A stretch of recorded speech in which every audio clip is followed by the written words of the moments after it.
actually going to ask Joe to introduce himself. So take it away.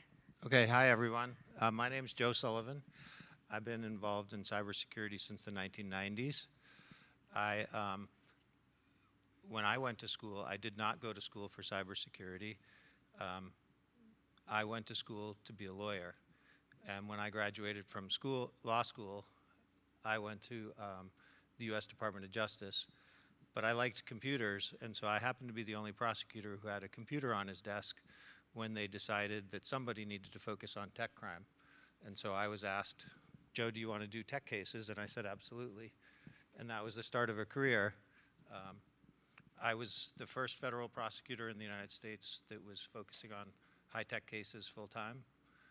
And I did that in Silicon Valley. Then I was recruited to go to eBay. I worked at eBay and PayPal for 7 years. Then I went to Facebook in 2008. I was the chief security officer there. So I joined when it was smaller than MySpace, and I left when it was 2015. Destroying the world. Destroying the world. In 2015, when it was bigger than everybody else. But then I went to Uber in 2015 to be their first chief security officer and built their security team from scratch. In 2017, our CEO was booted by the board, and then those of us who reported him became co-CEOs. So the peak of my career was co-CEO of Uber, maybe, or maybe I don't know if that's the highlight or the low light. But then, as somebody who was an employee at Uber during that time, that's not a great strategy. Yeah. 7 co-CEOs. Yeah, and then we hired a CEO who fired us all.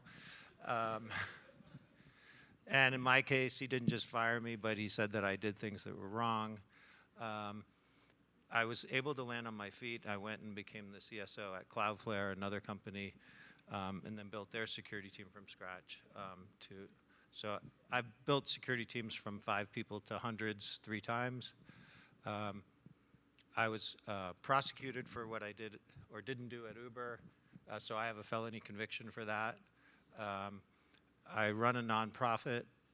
I spend a lot of time going to Ukraine. I get companies to donate their used laptops, and I bring them over and give them to set up kids who are, every kid in the country is, going to school in a war zone, or half of them do remote schooling still. They've basically been in remote schooling since the pandemic, so I bring them laptops and set them up.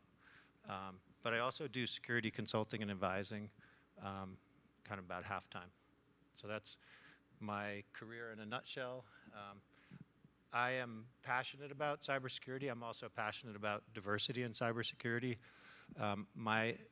When I was at Facebook, I really started to learn about it, and I think it was because of a couple of people on my team said, Joe, we need to have a more diverse team, we'll be better. And when I was at Facebook, we prioritized gender diversity back then. That was the thing that we focused on as a team. But when I got to Uber, it was interesting. A couple of women who worked at Uber came to me right after I started in 2015, and they said, Joe, we would like you to be the exec sponsor for our black employee, ERG. And I said, I'm not qualified. And they said, well, you're the most qualified person we got on the exec team, because nobody's qualified. And we think we want to work with you. And so I became the exec sponsor for what we called Uber Hue at the time. And so I was their exec sponsor for 2.5 years. And it was an incredible learning experience for me, because I joined that group in 2015, and 2016 was a hell of a year for that group and what we had to go through. And then when I went to Cloudflare in 2018, I was approached by one of our black employees who said, Joe, would you become our exec sponsor at Cloudflare? And so I was the exec sponsor for our black employee group there for the 4 years that I was at the company. So I've been thinking a lot about diversity and building teams, and my bias is towards having a diverse team, because what I have found over the years is that those are the highest performing teams. And when I'm the leader of a high performing team, I get the credit. So it's good for me, and that's the message that I try and tell a lot of executives. So let me ask, because like you said, you've built security teams from scratch multiple times at like not dinky companies, right? They became very, very big. And you have been the executive sponsor of Black employee resource groups at multiple companies. But clearly, you're a white cis man. Like, I'm not outing anything here, right? And you're in those rooms that a lot of us are not in. So as the executive sponsor and also having been at the senior most levels of the companies, is there anything you can tell us from the conversations that you participate in, that you observe, how executives at this level of the organization are actually thinking about marginalized and underrepresented groups within their company? Yeah, that's a good question. Because I would go back and forth between, like, I have an ERG meeting, then I would have like an executive leadership meeting. And I would say that in the ERG meeting, there was an assumption that there was much more thought and conversation about the topic than in the exec room. I mean, the reality in the exec room is, what's the right way,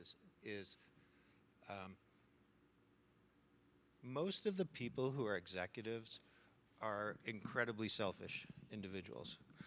And that's a strength and a weakness for them. You don't get to the top unless you are a self-promoter, you're aggressive, you're pushing yourself, and you look for angles all the time.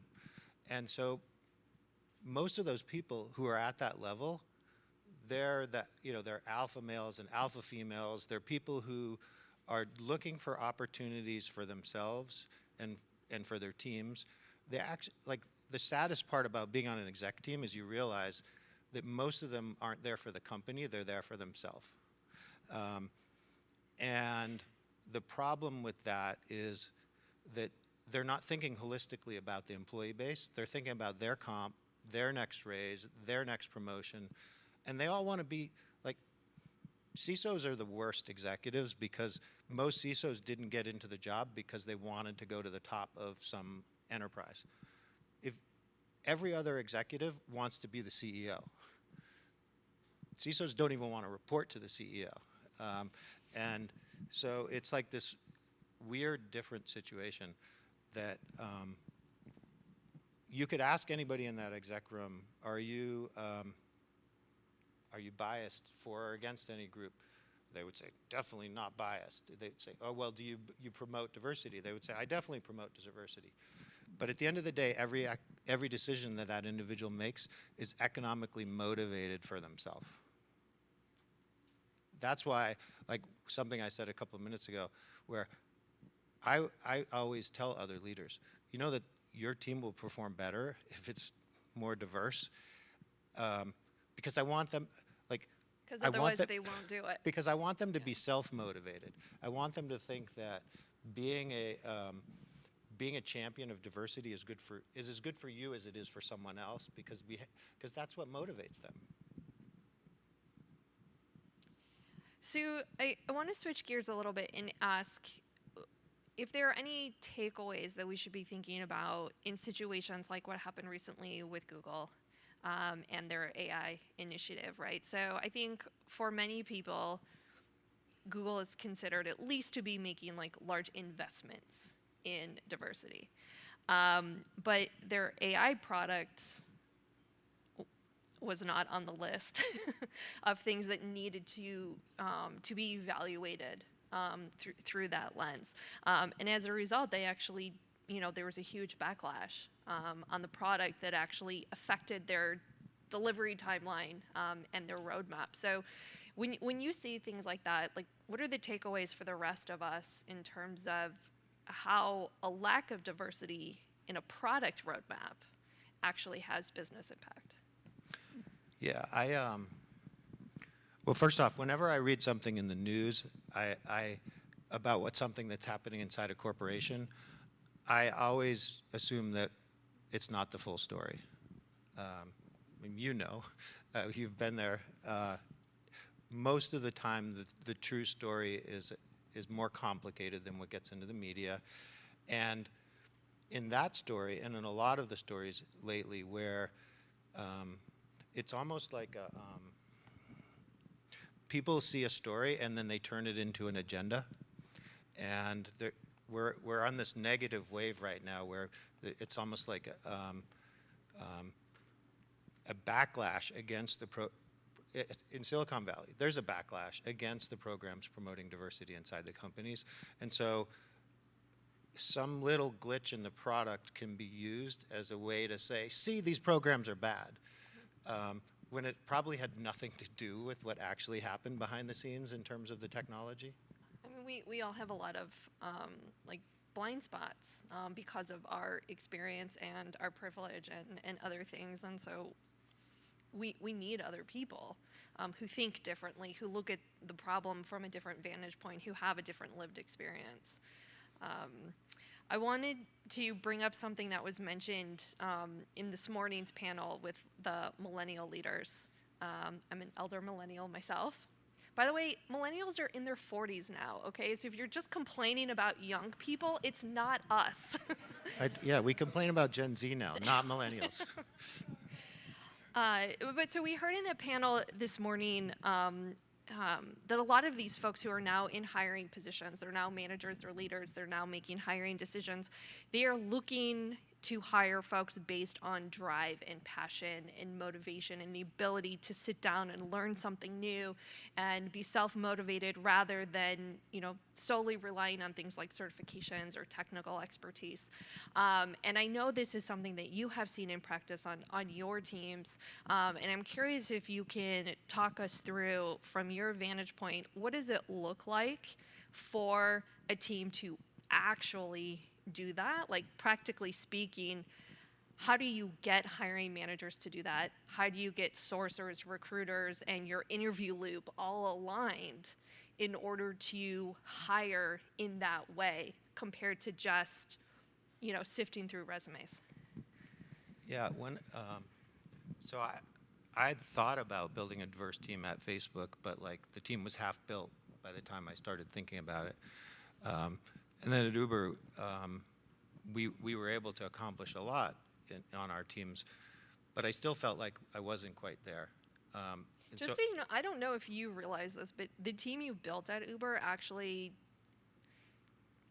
it was a magnet for refugees from other teams who had gone through really toxic and abusive situations, and they would flock to the security team where they felt safe. So it was actually, and it was such a wild ride because we felt like we worked at a different company than the one that we were constantly reading about. Yet we knew all those things were true because we worked with all those people.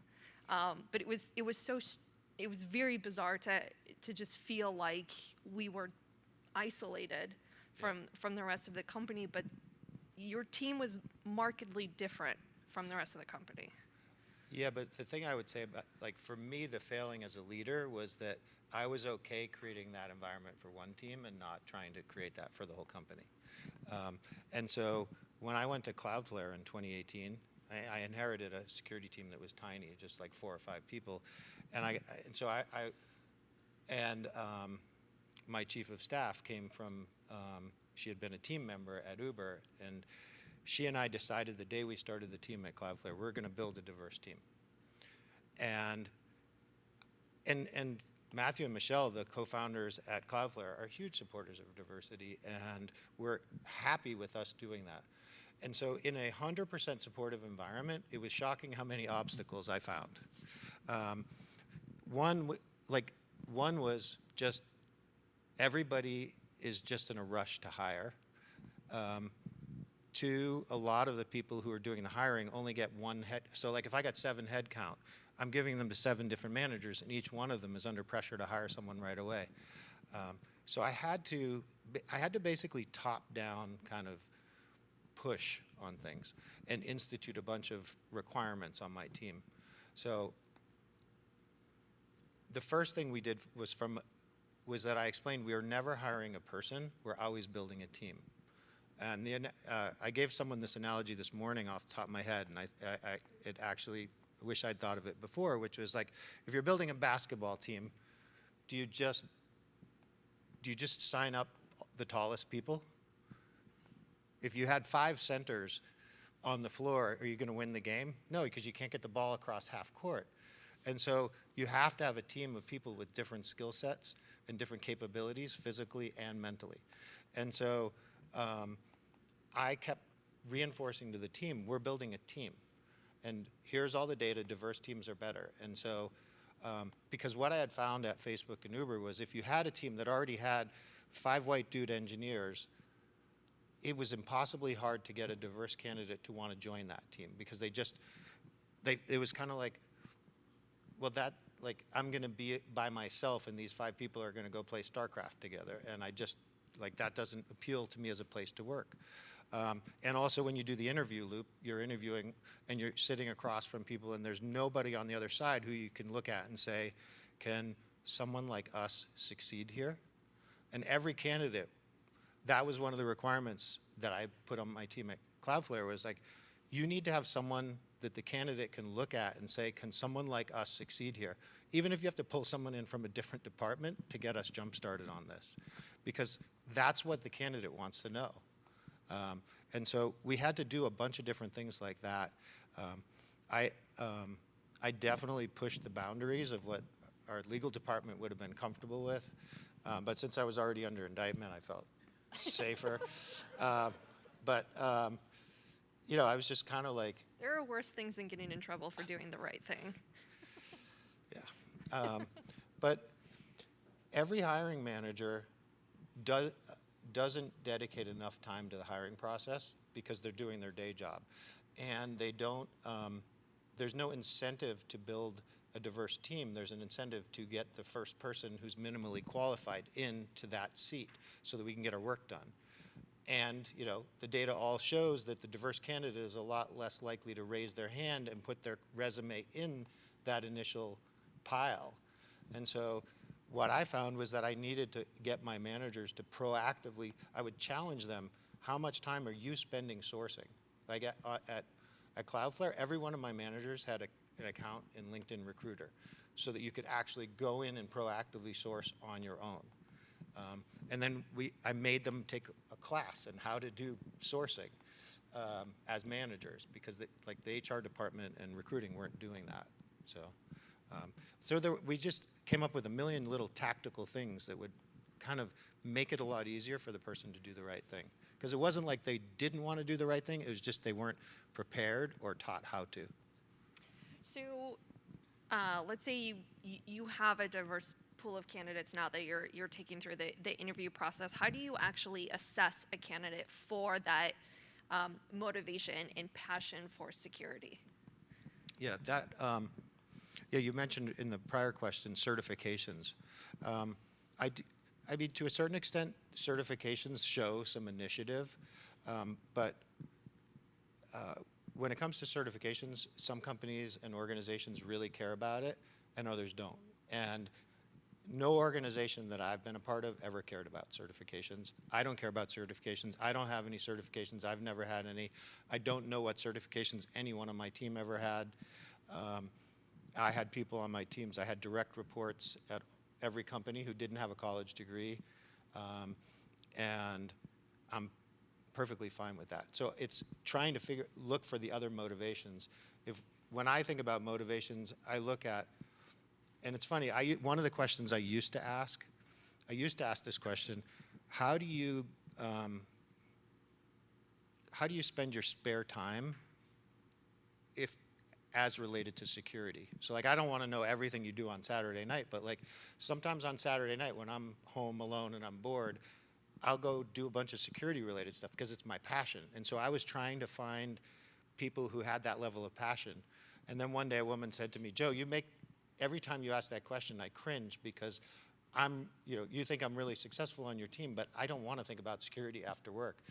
And so I've been going back and forth on how to measure that, but some concrete things I look at are if you're in the AppSec world or anything related to code, have you been in bug bounty programs and done stuff like that? Do you have a GitHub account? And are you engaged on open source? So in that space, but the world of security is strange in terms of, I think the best education is from the informal stuff as opposed to the formal stuff.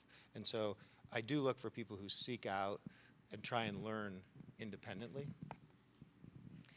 So I want to look at it now from the other perspective as the candidate, right? Let's say that I am coming from perhaps another discipline or a non-traditional background, or say that I don't have all these certifications, and I'm trying to demonstrate to you not only that I'm motivated, but also that I have applicable skills, right? I'm not an engineer. I don't have a technical background, but I consider myself to have a pretty satisfying and fulfilling career in cybersecurity. But I always had to articulate what I was bringing from my previous background to the cybersecurity field. So in a hiring manager position, what are you looking for from the candidates? How can we articulate and communicate that effectively so that you understand the transferable skills that we're bringing with us? Yeah, I would start at an even higher level. I think the most important skill for any job in a corporation is communication. I'm reading a book right now called The Science of Storytelling, and it's fascinating because it basically looks at the science of how humans have evolved, and our brains are so wired, the way we perceive everything is about context to another person. Like, we don't look at anything without thinking about how that thing has to do with people, and how, like, 20,000 years ago to 1,000,000 years ago, humans actually had a bigger brain, and it was focused on survival. And then our brain has evolved to where our brain thinks about how do I, like, it's a different type of survival. How do I get to stay in this community? How do I get to rise in this community? That's our core wiring as human beings right now. And some of us are much better at it naturally than others, and the rest of us need to work on it. But I think that when we go from that high level down to cybersecurity, the biggest challenge in cybersecurity isn't figuring out the technical solution. It's convincing the other parts of the company to do the right thing, and convincing someone else to slow down on a revenue opportunity because there's too much risk. And that's not going to, like, the data isn't going to win the argument. It's how you present the data that's going to win the argument. And so for me, communication and developing your own capability in communication is important. I would be doing mock interviews where I got recorded. I was fortunate because when I was a federal prosecutor, I got all kinds of training on how to communicate. And I've testified before Congress for companies, and then I got all kinds of training on how to testify.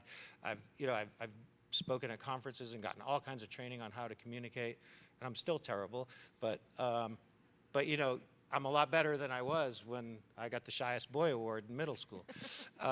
And so we all have to get better at that. We all have these little things that we don't notice, like during the interview, we're sitting there jingling the change in our pocket, or we're taking a pen and banging it on the table. Like, we have to find all those little, and we're all in control of and can get better at communication. So you're talking about communication, and I want to drill down just a little bit deeper in, hypothetically speaking, let's say that we've succeeded in creating a diverse team, right? But there is this additional layer of decision making, right? So you're not just on the team, but you're involved in the decision making so that we're actually bringing the perspectives and all of that diversity to the decision making process. Can you talk a little bit about how you approach that on your teams, and in some of the strategies that have worked in terms of making it very clear that those perspectives are included and get communicated to the rest of the team in terms of how did we get to this conclusion? Yeah, the most important thing is transparency. When it comes to poisons, transparency is the best healing. Sunlight disinfects. But it's also the same in terms of getting to the right decision. that example from the Pulse nightclub situation, it was because we started talking about it internally that somebody raised their hand and said, you guys are idiots, you're missing an important angle here. And so we can't just have that exposure be accidental, it has to be intentional. And one thing I'll say is that, like, when you build that culture of transparency on your team, and you have that diversity of perspectives, it actually becomes really empowering for the team. So at Cloudflare, my team was the most diverse team in the company on the technical side at a minimum, probably across the whole company. We were over 45%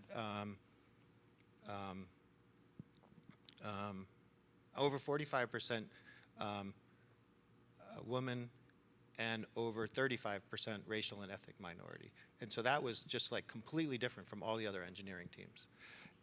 And then my team started to get invited to every other department's meetings and processes and stuff because they're like, we want to be more like your team. We want to have that transparency. And they didn't even realize it was because we were a more diverse team. It was just because they saw, like, the team felt really empowered. Like, my team would show up at any meeting in the company and raise their hand and ask hard questions. I had individual contributors scheduling one-on-ones with the CTO.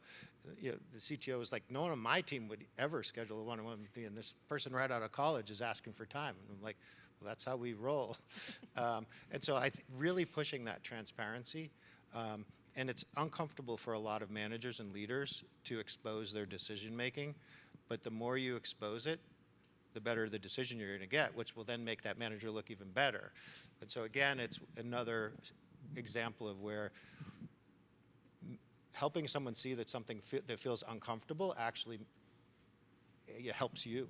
Yeah, and I find that ironic as a communications person because it's really difficult to get buy-in for decisions that you're making if you don't tell people how you got to that decision. So if as a leader I've made a decision, I would like it to be adopted by the organization, my best bet is to actually communicate how I got to that point, because that's how you get other people to buy in and adopt it. Yeah, it's funny. I'm actually, so I'm engaged, and my fiance has an 11-year-old, and he's super smart. And so we had the parent-teacher meeting a couple of days ago, and the teacher said, he just writes down the answer. He gets 1/3 credit. And I thought that was amazing. Like, I wish I had that standard with my managers at work. Like, I don't want you to just write down the answer. I want you to write down how you got there. And I thought that the teacher having a model that says, expose your thinking and your process and the data that led you to the conclusion, like, we should be teaching that. Yeah, because I think that hesitation to be vulnerable about our process is because deep down we know that our process is flawed and we perhaps haven't asked for as much input and contributions from other people. Perhaps we haven't included all of the perspectives and voices that need to be included in that. And so the moment to be vulnerable is when you're first starting, right? Because by the time you actually make the decision, you should feel confident knowing that you collected all of the voices and all of the perspectives to make that a good choice. Yeah, but you also have to create an environment where the people on your team feel comfortable speaking up and telling you. And that's different for every leader. Like, for me, I have this, I'm tall, stoic, white. Like, a lot of people on my team weren't comfortable coming directly to me. And so I would have to think through, like, how would I create an environment where I would get the information even if someone wasn't comfortable coming to me directly? Yeah, I will say that is something that a lot of CISOs that I have worked with really struggle. It's like they have an existential crisis to admit that not everybody on their team would come directly to them. They think that by saying they have an open door policy, that is, somehow going to create a safe space for everybody. No, there's a lot of leaders struggle with that concept. A lot of first-time managers struggle with that concept. The idea that you are, when you're the boss, you hold power over every other person in that organization. I get to decide who gets fired today. I could fire 10 people on my team today if I want to. And that scares people. And I don't think about that I have that power. but the people in the room do think about that I have that power, and that, like, I can't go out to happy hour with my team because they won't have fun because I'll be there. And so I have to think about those things and be self-aware. All right, switching gears for a moment here, because I want to talk a bit about the future of the role of the CSO or the CISO, because you've not only held that position at multiple companies, but also for several decades worth of time, right? So you've actually seen a lot of change and a lot of evolution of that role already. As you look forward and you think about the next cycles of evolution for that role, what do you think is going to change as CISOs adapt to not just emerging threats, right, and the fact that cybersecurity as a profession is changing, but the business needs are changing as well? This is something I spend a lot of my time on right now. I mentor a few CISOs, and I get paid to go speak to CISO-only rooms like a group like this that's all CISOs. And the last few months when I've been in front of CISOs in a closed-door room like this, I say the same thing to them over and over again. You're all thinking too small. You're not acting like real leaders. And you're going to end up layered in your corporation if you don't grow up. And I'll explain why. The United States government right now is putting a lot more pressure on corporations to do security right. The Biden administration national cybersecurity policy that came out last year says very expressly, we need to shift responsibility for cybersecurity to the organizations that have the resources. That means the corporations. That's why SolarWinds and Tim Brown are in the spotlight right now. That's why the SEC is going to bring actions against 4 more companies in the next few weeks with settlements, and they're going to bring actions against a whole bunch more after that, and why HHS is figuring out how to go against some healthcare companies right now. The heat is about to get a lot hotter on the exec room around cybersecurity. That's number one. Number two, AI is not going away. Who's supposed to step up and make sure that it's safe and secure? Are we going to hire a different leader, or is it going to be the person who's in the CISO role? A decade ago, privacy became really important, and half the CISOs didn't raise their hand. And now there's like a privacy leader and a security leader, and neither one of them's a real leader. They both have to be, I hate to say it, but this is the reality we live in right now, because the CISO doesn't have the courage to say, I will take on all the digital risk for this corporation. The World Economic Forum said, I was there in January in Davos, and they said the #1 global risk in 2024 is misinformation and disinformation. Who's responsible for misinformation and disinformation inside your company? Is it the CISO or is it somebody else? And yes, companies do need to care about misinformation and disinformation. Quantum computing and all the risks there, who's responsible for that? If the CISO doesn't step up and say, I want to take all of this, the board and the CEO are going to say, I need somebody in this exec room, and it's going to be the person who does all of that. CISO, you can report to them. That's what's going to happen. And I think this is a massive opportunity for this profession. The problem is that most of the people in the role right now are people like me who got in the role not because they were intentionally trying to go become a CISO. We got into security because it was cool, because it was more fun to work with engineers than lawyers, because it was interesting technology. Like, I could tell, sorry, lawyers in the room, Mary, I'm a former lawyer too. It's more fun now, right? So we got to, but like the world that we're in right now is demanding more real leadership around digital risk. Child safety, like trust and safety in general, grandparents sending money overseas in stupid scams. Like, every one of us has to deal with this stuff, and nobody's taking responsibility for it. The corporations are going to be on the hook, and we need leaders who actually want to raise their hand and say, I want to be on the exec team, and I am not perfect, but I can deal with all of this. That's what I'm telling CISOs right now. And some of them, like, there's a younger generation of CISOs who actually got into the profession. I saw a presentation last week by Kurt John, who's at Expedia, and he said, my ambition is to run a P&L. I'd never heard a CISO say that before. And I was like, that is awesome. Here's a CISO who wants to run a P&L. Like, he's thinking like every other business leader. I want to be a big-time business leader at this company. And like, we have CEOs at lots of companies who came up from sales. We have CEOs who came up from technology. We have CEOs who came up from legal. We have CEOs who came up from finance.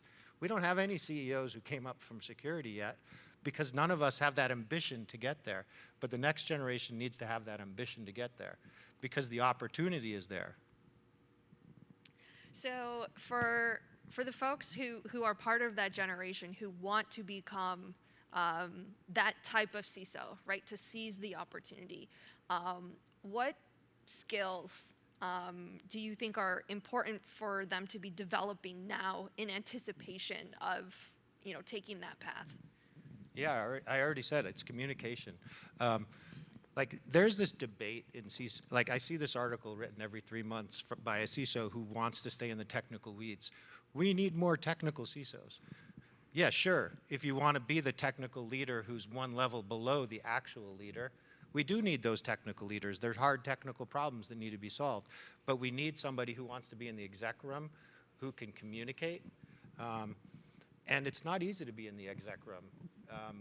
The reason why I went to Uber, and like a lot of people ask me this question, Joe, you were at Facebook, you were like a very well-known, popular CISO at an amazing company with an amazing team and unlimited resources. Why would you leave and go to like the building on fire Something that was else. Uber? And I'll be honest with you, one of the reasons I wanted to go was because I wanted to get to the next level. And so can I tell a quick story? Yeah, tell I'm a short sorry. Do you story? see anyone Okay. else with a mic here? All right.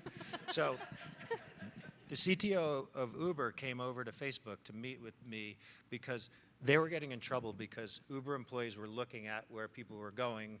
And the reporter, in 2014, a reporter showed up at the Uber office and was like, oh, it said to the head of the office, oh, I'm sorry, I'm late. And the head of the office said, oh, yeah, no, we knew you were going to be late. We were watching your ride. And no, the reporter was not happy, and so she wrote about that, and then it became exposed, and the company got a lot of heat for not having like the data locked down. And so I had already locked down that kind of access at Facebook, so they came. The team from Uber came over, and I showed them how we did it. We built that at Uber, and we fired lots of people with that tool. Like the day when Steph Curry said that you probably remember this day. There was a day when Steph Curry, it was in the NBA Finals, and he said at a press conference, on my way to the game today, I was said to my Uber driver, and every Uber employee was like, that's the best ad we will ever get. And 10 of them decided to go look and see, does Steph really have an account? And then we had to fire all of them. But so I was back in 2015 when I met with the CTO from Uber. He said, would you consider coming here? And I said, I love my job. I love my team. I don't want to abandon them. I don't want to change. I don't want to have to drive all the way to San Francisco for work either, all these things. But what I really want in my career someday is to be on the actual exec team. I want to be part of the team that's running the company. And he said, well, then you'd have to report to Travis Kalanick. And I said, okay, that would be part of the deal. We are different people. Yeah. Well, he was the CEO at the time, so that was, if I wanted to. That was the deal. And I didn't know who he was then. But the CTO said, well, I'm not going to ask him that. You can. So he set up a dinner. And so I went to dinner with the CTO and Travis. And we were eating dinner, and Travis said, so Joe, I understand that you want to negotiate with me about this role. And I said, well, I guess that's because Tuan is afraid to ask you. I said, well, I told him one of the things is I would only take this job if I could report to you. And he's like, ugh, I already got a bunch of people reporting to me. I hate managing people. I've never worked at a company. I don't know how to manage people. Why would you want to report to me? And I said, at least he was honest. Yeah, he was in honest. That He was like, moment. I don't want the work. He said, I'm trying to, I want to focus on running the company. And so I said, all right, well, think about it. So at the end of the dinner, he said to me, all right, I'll let you report to me but I reserve the right after 90 days after you've started to move you out from reporting to me if I don't think you're acting like a real company leader. Will you take it? And I'm like, okay. So when I take the job and then 90 days in, he's just gonna like move me out from reporting to him? Long story short, I took the job, and it took me 3 months to get out of Facebook, and then 3 months go by before so it's now 6 months later, and I go in for my weekly one-on-one with Travis, and I have it in my calendar, like this is the week. And I'm hoping he's completely forgotten. I come in, I sit down, and Travis says, Joe, do you know what week this is? I'm like, oh no. He goes, do you think you've been a real leader at this company? And I said, yeah. I said, I've built a team. I speak up all the time. I'm not afraid to go into any meeting in this company. I tell you what I think. And he said, Joe, you only speak up about security. You don't say anything if it's not security. You sit in our management meeting, and if there's a security angle, I know you'll speak up, and I know you'll be spot on. But if we're talking about anything else, you're a statue. That's not a real company leader. I was like, oh shit, he's right. That was the best lesson in leadership I've ever gotten from somebody who, we all know is not the best corporate leader in history. And then he gave me a second chance. He said, I want to see you speaking up. And so that was on a Friday. The following Tuesday at our exec meeting, I'm sitting there, and I'm like, I got to say something. I got to say something. I got to say something. Finance goes first. I'm not an expert on P&Ls and all that stuff, whatever. Marketing comes in, and they're like, we're doing this new ad campaign, and they show the images for the ad campaign. It's all white dudes getting into black cars. And so I raised my hand, and I'm like, hey, I got a quick question. Is this a segmented marketing campaign to a particular audience? And the marketing person's like, no, what do you mean? I'm like, well, I just assumed from your content that you're targeting white men. And they were like, no. And Travis, I see Travis out of the corner of my eye. He's like smiling because I finally spoke up. The crazy thing was, like, as soon as that meeting ended, the two women in the room came to me afterwards and were like, thank you, Joe, for speaking up about that. We needed someone to point that out. And I was like, well, I was just doing it because I had to find something to speak up about. It's like, I'm not that diversity champion you thought I was. I was just like, it was so freaking obvious. But not to everyone. That's the crazy yeah, part. but then that was actually an opening where I realized that diversity was something that I could talk about with anybody in the company and that I could go push on. And after that, I got Eric Holder to come and I did a Q&A like this in front of the whole company with him. Like, people wonder, why was Eric Holder in there, basically kicking Travis out? It was because I invited him in to speak to our black employee, ERG, and then we asked him to do an all hands with me and talk about, his experiences. And so I interviewed him in front of the whole company. And so I just started doing lots of different stuff like that, and it became a way for me to find a voice beyond security. And I would say that to other executives. It's like, you can talk outside your lane, and diversity is actually a really good kind of starting point. Great. Well, so we have about 10 minutes, unless Mary gives us more time, but the rest of the time is for questions. So any questions from the audience? And I'm going to actually run the mic because I want to make sure that everybody can hear the questions.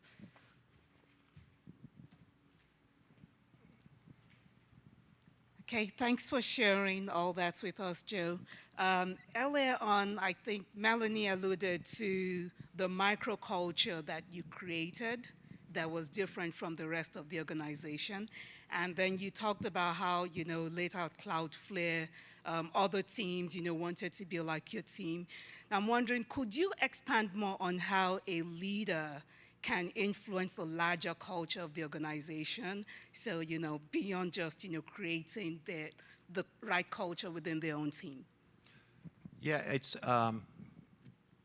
like I fundamentally believe that every leader if given the opportunity to build a strong, diverse team, that's what they want to do.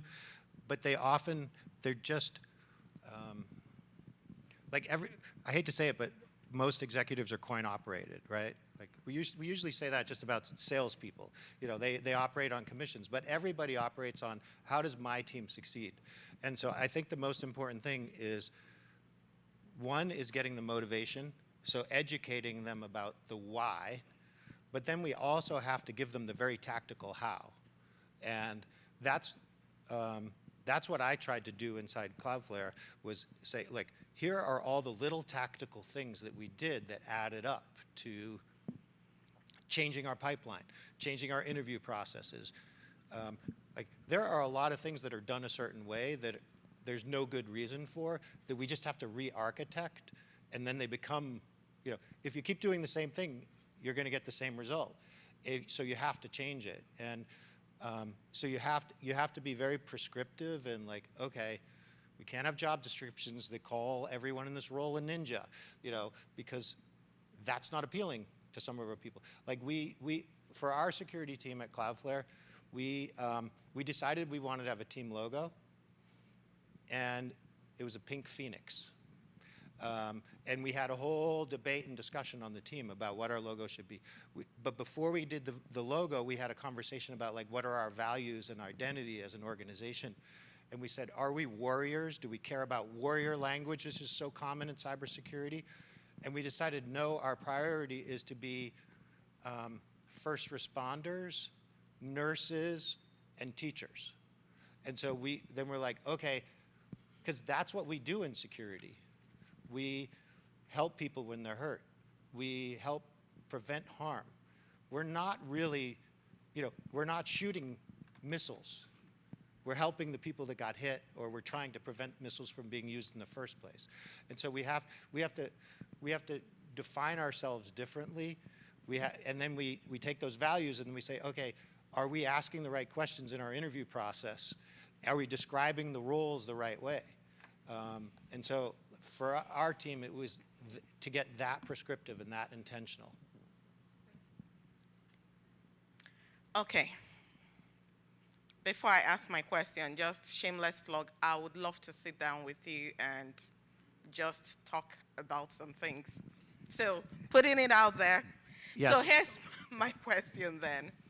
So there are a lot of egos when you come into like executive spaces, the C-suite. How do you speak up without ruffling feathers? Obviously, you want to work on building relationships, nurturing relationships that would make it easier. Mm-hmm. But what other suggestions do you have? How you can speak up, especially where you see certain things that are not within your own department, but it can help the business in general.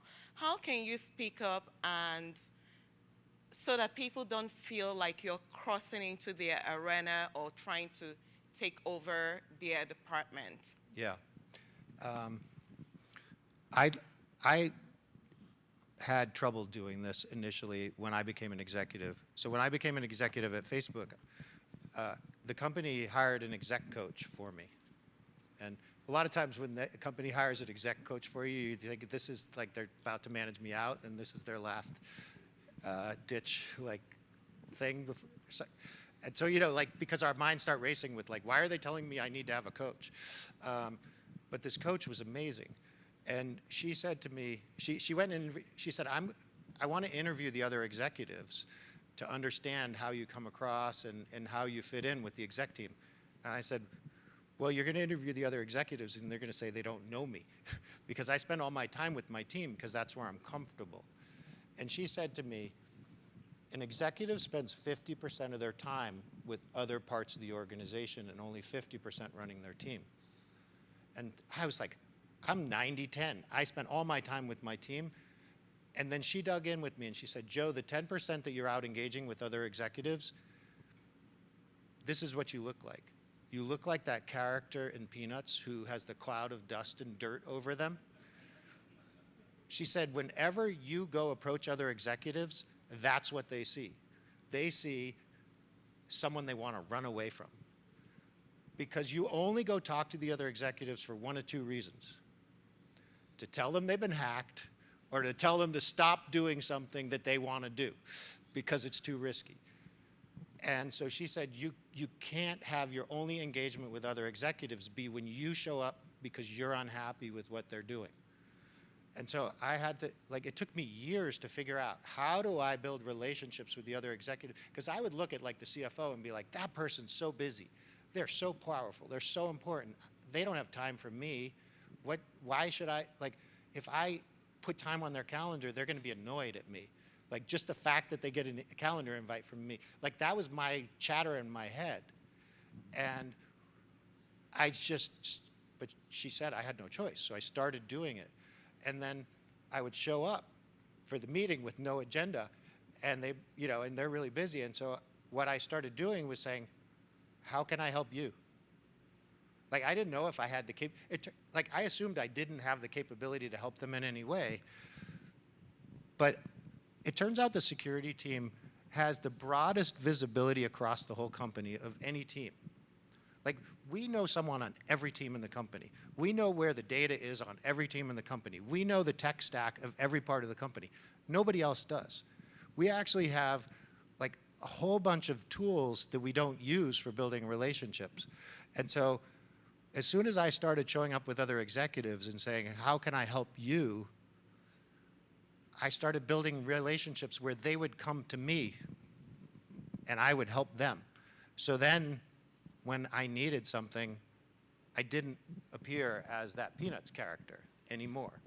And so that is I think one of my most important lessons was that if you have a trust relationship because you've been there for people, they will be there for you.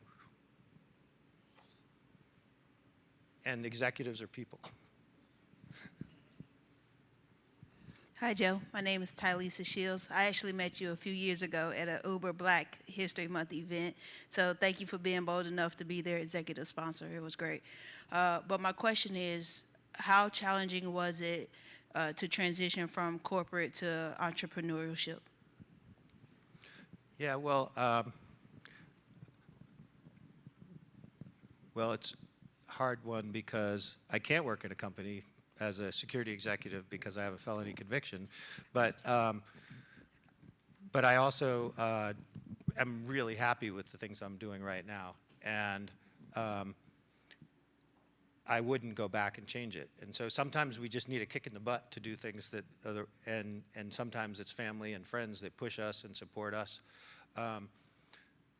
and yeah, anything hard and daunting is challenging to do, but I know so many people who've taken the plunge, and also I just live and work in a culture of Silicon Valley where failure is accepted. I find that a lot, like maybe the best thing about the culture of Silicon Valley is that failure is accepted. And a lot of our communities in this country and in other countries, it's not the same. Like, I'm working on a consulting project for a big corporation right now, and we were at their headquarters meeting with their engineering team 2 days ago in Salt Lake. And one of my biggest takeaway was that engineering is afraid to do anything because they think if they cause an outage, they'll get fired. At Facebook and Uber, no engineer would get fired for causing an outage if they were trying to be innovative, trying to do something that they thought would be helpful for the company. And so having the courage to fail is a cultural thing that like some communities have and some don't, and that I think is a good value to kind of celebrate. Hi, Joe. So you talk about having the courage to fail. So I'm going to be brave and ask this question. I guess when navigating spaces, especially as a black person, but a black woman, sometimes it can come off as though we're being perceived as being aggressive or maybe a know-it-all or things of that nature when we may just be trying to communicate a point, right? So I guess my question is, to look through your lens as a white middle-aged man, how do we present that, or what strategies would you suggest for people who are trying to navigate those executive suites, and maybe they're coming across obstacles and barriers about how to communicate with their white counterparts? Okay, the first thing I would say is don't change. And the second thing I would say is don't listen to the chatter in your own head. Lots of people get labeled as too aggressive, get labeled as too pushy, get labeled as out of touch, too shrill, too emotional. Like, I've heard really great people labeled in those ways. And I've spent a lot of time talking to people who, like, the chatter in their own head, they got from their parents, they got them from their family, they got from their community. I'm fortunate. I grew up with parents who said, you know, we don't care if you get fired. We want you to push yourself. But I know a lot of people who grew up with parents who said, if you get in a role, don't make waves. And we read, and, you know, like Mel asked about that Google situation. We read that article, and, you know, we hear about what happened inside Google, and the takeaway would be, oh, the team that spoke up and said we should do a better job with our technology being racially sensitive, those people got in trouble. I don't assume they actually got in trouble. Like, doing the right thing is always okay. And so, number one is don't be afraid to actually put yourself in the game, and don't filter who you are, really. I think culturally, companies have come a long way in the last decade, even in terms of being more multiculturally tolerant. And, you know, we don't all have to wear the same uniform anymore. And we're getting more and more comfortable, you know, because we have so much more diversity in so many other contexts of our society and so many leadership roles in different contexts, that I think you'll find that there's less people who are actually feeling the thing that you worry than you worry about. I don't know if that's a good answer or not, but, like, I just don't, I think the wrong answer would be for you to stifle who you are, because when you act as who you are, you're going to be more creative, you're going to be more innovative, you're going to be more thoughtful. If you have to regulate the words coming out of your mouth, or the words you choose to use coming out of your mouth, then you're filtering yourself and you're stifling yourself. Okay. And if it's a place that doesn't respect that, then we should change it, you know, or you should find a place that wants you for who you are. Joe, Didi here. So this is more of a comment and appreciation. I'm getting emotional about this. As from one CISO to another, I can relate so much on what you had gone through. But one particular thing that I want to thank you and appreciate you is being a white male who really, really makes an effort, not just talks the talk about diversity, but you actually leading the ERG group, whether or not that's you wanting to, you know, to be in the executive level and so forth, because I have been there before as a minority myself, having been a CISO in multiple oil and gas companies who are predominantly males in the leadership team. I've been asked to lead a DEI for the IT side, yet every proposal and ideas that I brought in the table was turned down, and I was reported to HR because I was discriminating against white males. And so you are the right person. You represent the rest of us. You are the right person. Your demographic is the right person to represent us. And thank you for voicing and doing, walking the talk. Yeah, it's really unfortunate that when you bring up a proposal like that, that there are those white males who are going to use the same terminology back against you and say, oh, I'm being discriminated against. It's a, like we have to educate those people on and get them to think more about, and we have to ground our decisions on actual like business metrics and like, I don't like the word meritocracy because it's loaded, but we need to have environments where like we support the ideas that help the organization be better and not have anybody, you know, flipping this stuff back on its head. Are there any other audience questions? I wanted to say, if you want to reach out and talk sometime, at least I have a call with a student or somebody at least once a week for, and I still, like some of the people I worked with at Uber Hughes, still I catch up with every so often, help, you know, we talk career development stuff. Like, that's just what we all do for each other, so. So Joe, the first question is potentially off topic. Can you talk about how you encourage friendly engagement with security researchers?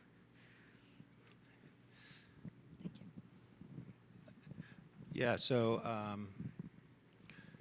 did a talk at DEF CON last summer that's on the internet on kind of the history of security research and the dynamic between companies and security researchers, because I've been involved in that forever.